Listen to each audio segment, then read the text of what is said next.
मित्रों नमस्कार, मैं हूं राकेश कुमार। आप देख रहे हैं मत अभिमत। मित्रों, ऐसा है कि अभी बिहार में सर्वे चल रहा है और सर्वे को लेकर तमाम तरह की बातें चल रही हैं। कहीं भ्रष्टाचार की बात, कहीं कागज़ नहीं मिल रहा है, खतियान में कुछ है, जमाबंदी कुछ है, ये तमाम तरह की चीज़ें चल रही हैं। और इसी बीच मामला ये है कि पूर्वी पश्चिमी चंपारण सहित 5 जिलों में बेतिया राज की ज़मीन है और उसमें मैक्सिमम अतिक्रमित है। तो उस अतिक्रमित ज़मीन को खोजने की मुहिम शुरू हो गई है।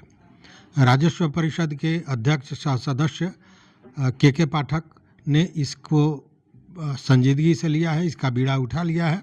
और उसके बाद जो परेशानियां आ रही हैं वो बहुत महत्वपूर्ण है और आपके समझने की चीज़ है, क्योंकि इसमें कहीं ना कहीं अगर आप देखेंगे तो सरकार का जो एक्शन है वो बहुत सही नहीं माना जा रहा है। आखिर क्यों? और मैं इसलिए इन सारी चीज़ों को बता रहा हूँ कि ये बड़ी संजीदगी से आप सुनेंगे, समझेंगे, क्योंकि आप या आपके घर के आपके कोई संबंधी, आपके दोस्त निश्चित रूप से इस मामले में परेशान होंगे। अभी अगर नहीं है तो आगे होंगे, यह भी बात जानी हुई है। देखिए, भारत आज़ाद हुआ 1947 में, लेकिन 52 के लगभग में, 51 के लगभग में ज़मींदारी समाप्त हुआ। और जब ज़मींदारी समाप्त हुआ तो वो सारे ज़मींदार अपना रिटर्न बिहार सरकार को दिए चले गए। बहुत से ऐसे थे जो बिना रिटर्न दिए हुए वापस चले गए। अब मामला बेतिया राज से शुरू करते हैं। देखिए, जितने भी राज्य थे, राज घराने थे बिहार में, कहीं ना कहीं उनके संपत्ति में जब ब्रिटिश सरकार थी तो वहाँ पे अंग्रेज़ों की कोठियाँ थीं। आप जानते हैं इसको बड़ी बेहतर ढंग से। और इन कोठियों का ज़मीन बाद में, चूँकि वो मध्यवर्ती मालिक हुआ करते थे, मतलब मालिकान कोठी हुआ करता था। अब जैसे इस बात को थोड़ा इस तरह समझें कि कोई राजा है, राजा से अंग्रेज कोठी ने एक प्लॉट खरीद लिया, 200 एकड़ 500 एकड़ का प्लॉट खरीद लिया। तो खरीद लिया तो उसमें होता ये था कि मालिकान, मतलब जो वो खतियान बनता था, उसमें उस समय ये बनता था कि ये ज़मीन का मालिकान हक जो है वो कोठी का है, माने खरीदने के बाद, या बंदोबस्त अगर राजा ने कर दिया या पट्टा दे दिया राजा ने, तो मालिकान कोठी हो जाता था। और जब मालिकान हो जाता था तो उसको सारा हक हो जाता था कि वो ज़मीन को बेच सकता था, पट्टे पर दे सकता था, गिफ्ट कर सकता था, ये उसकी थी। और इस एवज में वो कोठी राजा को कुछ कर दिया करता था। तो अब इसको लोग समझते हैं कि कर दे रहा था, इसका मतलब कि ज़मीन राजा का था। तो ऐसा नहीं था। इसलिए कि अगर आज आप अपने ज़मीन पर हैं तो उस ज़मीन पर आप लगान देते हैं, आज भी देते हैं, लेकिन बिहार सरकार को देते हैं। उसी तरह उस समय राजा जो था वो सरकार था, उसी की हुकूमत चलती थी। तो वो उसके एवज में कुछ लगान दिया करता था, लेकिन मालिक वो था स्वयं, जो कोठी था वो। और उसको मध्यवर्ती मालिक कहा जाता था, इंटरमीडिएटरी मालिक कहा जाता था, यही सारे शब्द होते थे। अब देखिए मामला फंस कहाँ रहा है, इस बात को समझने की ज़रूरत है। अब जब ये कहानी आई है बेतिया राज के ज़मीन के अतिक्रमण को अतिक्रमण मुक्त करने की, और एक सर्वे करके बेतिया राज की जितनी ज़मीन थी उसको निकालने की, तब ये मामला सामने आया है। अब तक क्या था? अब तक था ये कि जो 1911 से 15 के बीच में जो सर्वे हुआ था, उसमें जो खतियान बना था, उस खतियान के आधार पर लोगों ने उस ज़मीन को खरीदा था। किसी के परबाबा ने खरीदा था, किसी के बाबा ने खरीदा था। चूँकि मामला 100 वर्ष से ऊपर का है, तो खरीदा था। तो वो खतियान में बाज़ाब्ता लिखा हुआ था कि मालिकान तुर्कोलिया कोठी, मतलब तुर्कोलिया कोठी जो है उस ज़मीन का मालिक है। अब उस स्थिति में होता क्या था कि लोग तो ज़मीन खरीद लिए, ज़मीन समझ रहे हैं कि हमारा है, और उस पर पुश्त दर पुश्त काम करते आ रहे हैं, उनके कब्जे में है, किसी ने उसको दूसरे को बेचा, दूसरे ने तीसरे को बेचा, इस तरह ज़मीन का हस्तांतरण लगातार होता रहा। अब एक ये कहानी तो आप समझ गए। अब आइए इसका दूसरा पक्ष, ये बड़ा महत्वपूर्ण है। देखिए, बेतिया के जो राजा थे, राजा हरेंद्र किशोर सिंह, उनकी मौत, उनका मृत्यु 1894 में हो गया था। वो कलकत्ता में इलाज के दौरान उनकी मृत्यु हुई थी और उसके बाद महारानी जानकी कुंवर चली आई थी। कुछ षड्यंत्र से महारानी जानकी कुंवर को ब्रिटिश जो सरकार थी वो वहाँ के कुछ लोगों के साथ मिल के, षड्यंत्रकारियों के साथ मिल के, जो राज के ही कर्मचारी थे, मिल के उनको विक्षिप्त घोषित कर दिया और सारी संपत्ति को अपने अधिकार में करने के लिए कोर्ट ऑफ वार्ड्स के तहत उसकी सुरक्षा को दे दिया। खैर, ये 1896 में कोर्ट ऑफ वार्ड्स बना और उसके बाद फिर देश स्वतंत्र हुआ, जमींदारी प्रथा समाप्त हुई। लेकिन वो ज़मीन जो बेतिया राज की थी, जो संपत्ति थी, वो बिहार सरकार के पास चली आई, बिहार सरकार के राजस्व परिषद के कोर्ट ऑफ वार्ड्स के पास। अब यह समझिए कि कोर्ट ऑफ वार्ड्स होता क्या था, यह भी बड़ा महत्वपूर्ण है। कोर्ट ऑफ वार्ड्स उन वैसे राजाओं को या वैसे रियासतों के लिए था जहाँ कोई वारिस नहीं था, या अगर कोई वारिस था तो वो उस लायक नहीं था कि अपनी संपत्ति की, अपने राज्य की सुरक्षा कर सके, अपने संपत्ति की सुरक्षा कर सके। वैसे में कोर्ट ऑफ वार्ड्स का काम था उसको सुरक्षित रखना, और जब वारिस आ जाए या वारिस उस लायक हो जाता है, कोई दूसरा वारिस आ जाता है, उस स्थिति में उस संपत्ति को हस्तांतरित कर देना था, मतलब उस राज्य के वारिस को दे देना था। कहानी यहीं तक है। अब देखिए हुआ क्या कि बेतिया राज में, बेतिया शहर में ही, बेतिया राज के एक ज़मीन पर महारानी जानकी कुंवर मेडिकल कॉलेज की स्थापना हो रही थी और उस पर बिहार सरकार ने आपत्ति जताई। मामला कोर्ट में गया और उस समय पटना हाई कोर्ट ने CWJC 12413 2004 ये मामला था, इस पर कोर्ट ने बड़ा महत्वपूर्ण और अजीबोगरीब फैसला दिया। हालांकि फैसला नियम के तहत था, इसलिए नियम के तहत था कि कोर्ट ऑफ वार्ड्स का काम था उसकी सुरक्षा करना, और कोर्ट ऑफ वार्ड्स के तरफ से बेतिया राज को एक मैनेजर दिया जाता था, जो आज भी हैं और बिहार प्रशासनिक सेवा के कोई वरिष्ठ पदाधिकारी होते हैं, आज भी हैं। तो हुआ क्या कि इन मैनेजरों द्वारा या अन्य किसी के द्वारा बहुत से ज़मीन को लीज पर दिया गया, किसी को पट्टा पर दिया गया, किसी को किराए पर दिया गया, मतलब हस्तांतरण शुरू कर दिया गया, जबकि नियमतः कोर्ट ऑफ वार्ड्स का काम हस्तांतरण करना नहीं था, केवल सुरक्षा करना था। हाँ, कुछ चीज़ें जैसे जो रेवेन्यू के ऑफिसेज थे बेतिया राज के, उसको बिहार सरकार ने बज़ाब्ते अपने रेवेन्यू ऑफिस के रूप में उसका इस्तेमाल किया और उसका बज़ाब्ते नोटिफिकेशन वगैरह, मतलब एक कानून के तहत बिहार सरकार ने उनके सारे रेवेन्यू के जो ऑफिसेज थे या जो बिल्डिंग्स थी बेतिया राज की, उसको अपने उपयोग में लाया और उसमें कोई न कोई सरकारी कार्यालय चल रहा है, आज भी चल रहा है। अब देखिए होता क्या है, कोर्ट ने यह फैसला किया कि 1896 में जब कोर्ट ऑफ वार्ड्स बना, उसके बाद से कोई भी हस्तांतरण, चाहे वो बेतिया राज के मैनेजर ने ही क्यों नहीं किया हो, वो मान्य नहीं होगा, वो अवैध करार दिया जाएगा। 1896 के पूर्व जो ट्रांजैक्शन है वो सही है और उस पर किसी तरह की आपत्ति नहीं जताई जा सकती है, कोर्ट का यह फैसला था। अब देखिए मामला अब सर्वे में क्या फंस रहा है, सो समझने की बात है। किसी के पूर्वज ने 125 साल पहले, मतलब मान लीजिए कि किसी ने 1905 में, 7 में, 10 में या 1896 के बाद कोई ज़मीन लिया, और ख़ासकर ये ज़मीन लिया गया है 14 के बाद ज़्यादा लोगों ने लिया है, जब ये देखा कि बज़ाब्ता खतियान में नाम है और मालिकान कोठी लिखा हुआ है, मतलब जिस कोठी से लिया गया, जिस अंग्रेज़ के नीलही कोठियों से लिया गया, उसका नाम लिखा हुआ है। आप जानते होंगे चंपारण में उस समय जब महात्मा गांधी आए थे, नीलहों के द्वारा जो किसानों पर अत्याचार हो रहा था उसको सुनकर 1917 में, उस समय चंपारण में लगभग 70 नीलही कोठियाँ थी।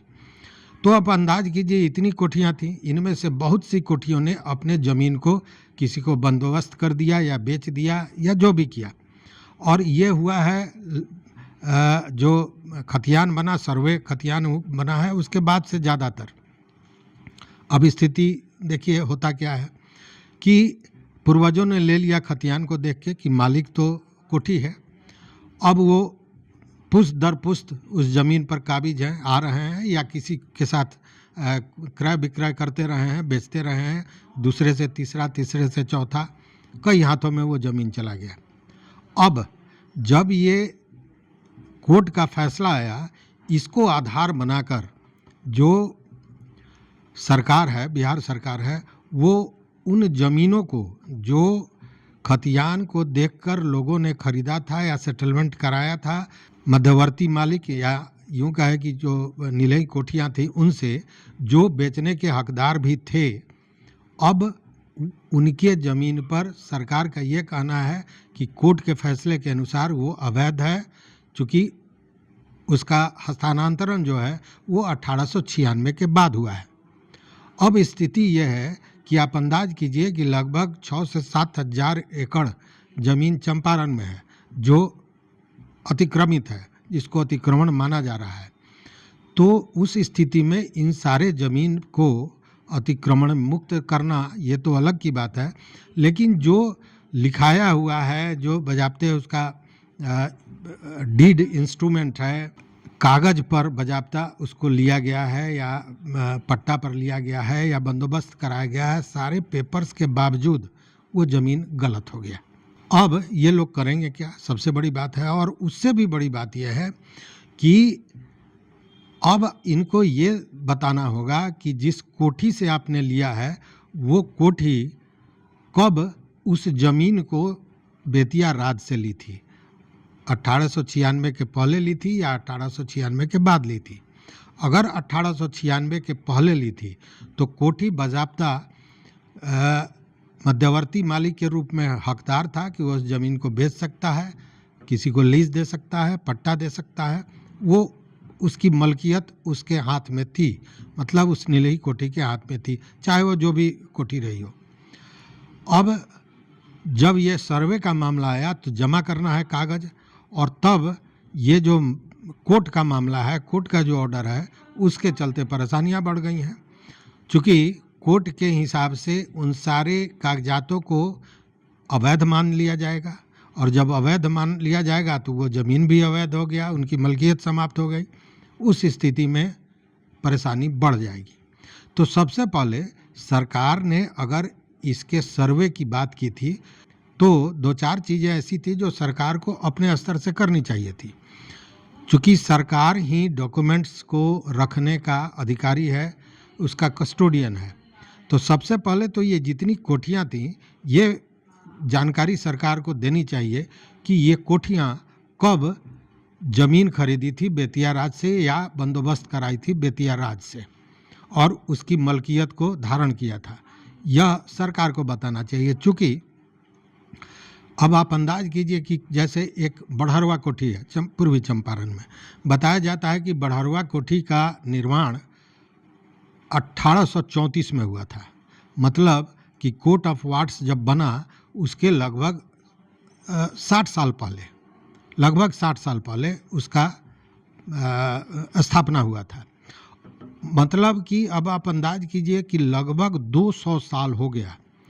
अब उस 200 साल पुराने डॉक्यूमेंट के यह प्रूफ करने के लिए कि जो कोठी ने ज़मीन लिया था बेतिया राज से, वह ज़मीन 1896 के पूर्व, मतलब कोर्ट ऑफ वार्ड्स बनने के पूर्व लिया गया था, यह अगर शो किया जाए, यह अगर इसका कागजी प्रमाण दिया जाए, तब कोर्ट के हिसाब से उस पर कोई आपत्ति नहीं जताई जा सकती है।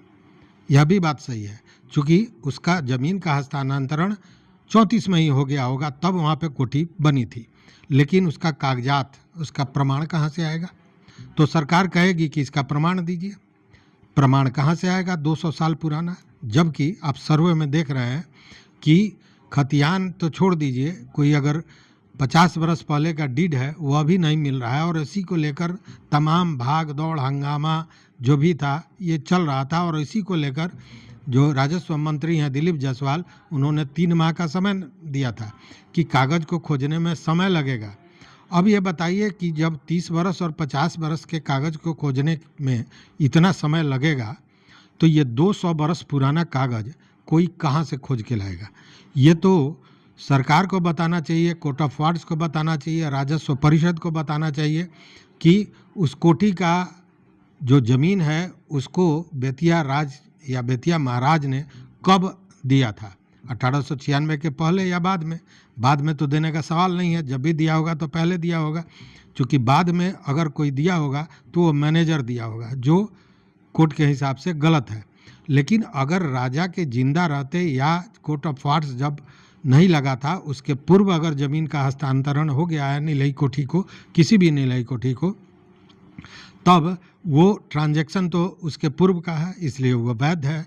और जब वो वैध हो जाएगा तो उस ज़मीन को जो धारण करने वाले जो उसके स्वामी हैं, जो रैयत हैं, उन सारे लोगों का टाइटल सही होगा। अब ये एक बड़ा प्रश्न उठ गया है और इसको लेकर अब लोग भाग दौड़ शुरू कर दिए हैं। पहले लोगों को ये पता नहीं था कि हाई कोर्ट में भी इस तरह का मामला गया था और हाई कोर्ट ने इस तरह का डिसीजन दिया था। लेकिन जब इन बातों का खुलासा हुआ है, हमने भी वीडियो में, शुरू के वीडियो में बताया था बेतिया राज के विषय में, तो उसके बाद अब लोगों में सुगबुगाहट शुरू हो गई है। अब लोग कागज़ लेकर दौड़ रहे हैं, भाग रहे हैं। हमारे मोबाइल पर, हमारे व्हाट्सएप पर लगातार इससे संबंधित लोग क्वेरी कर रहे हैं।